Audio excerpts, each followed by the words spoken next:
नमस्ते,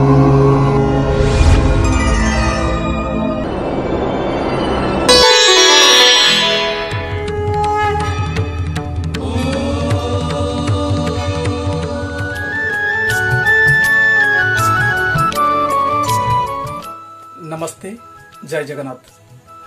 आध्यात्मिक क्रांतिकारी आह्वान सत्य दर्शन चैनल को आपण मानक पुणी थे स्वागत।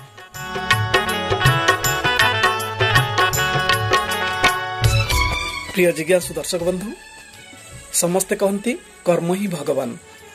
संसार रे कर्म बिना केही बंचिबा असंभव। समस्ते कर्म रे बंधा।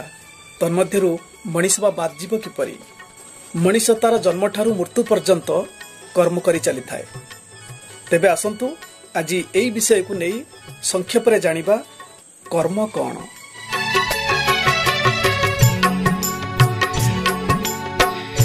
प्रिय सज्जन, आम सनातन हिंदू धर्म भाग्यवादर धर्म नुहे।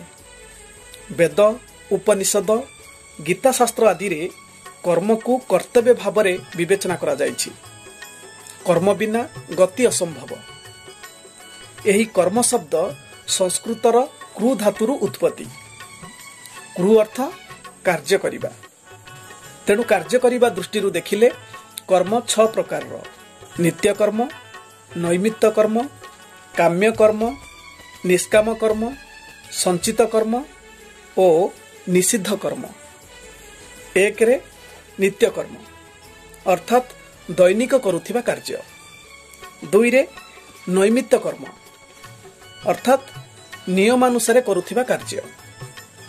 3 रे काम्य कर्म अर्थात उद्देश्यमूलक कार्य बा आशा रखी करुथिबा कार्य।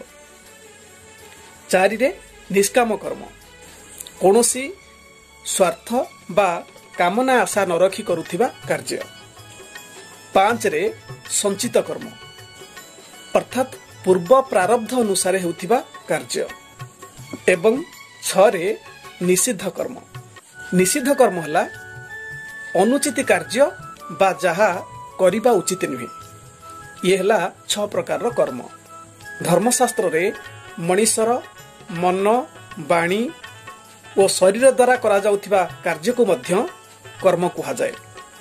एही दृष्टिरु कर्म को 3 भागरे विभक्त करा जायछि: कायिक, वाचिक और मानसिक कर्म। कायिक अर्थ शरीर द्वारा हेउथिबा कर्म।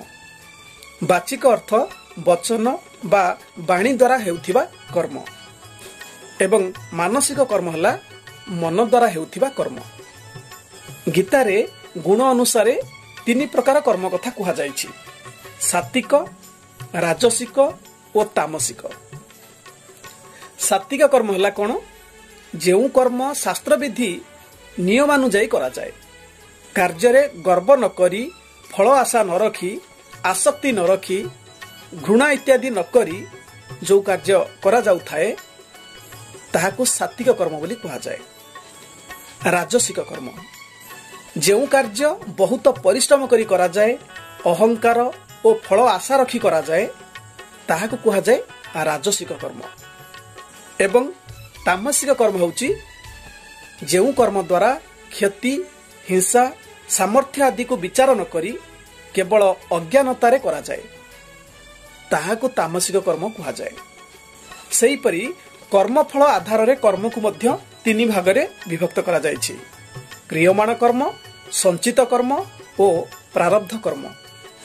इह जन्म अर्थात एही जन्म रे जेउ भल बा मंद कर्म करा जाउछि ताहा होछि क्रियमाण कर्म।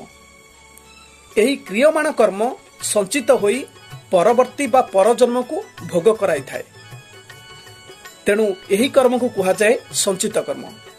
एवं पूर्व जन्मरु संचित होई रहिथिबा कर्म जहा ए जन्म रे भोग हेउछि ताहा ही हेउछि प्रारब्ध कर्म। प्रिय सज्जन, एही सब को कर्म बोली कुहा जाए। जानिबा दरकार कि आमे करुथिबा कर्मर फल खाली आमको भोगिबा को पड़ी न थाए। एथि सहित आमको आम आत्मीय लोकंकर कर्मर फल मध्य भोग करने को पड़ी थाए।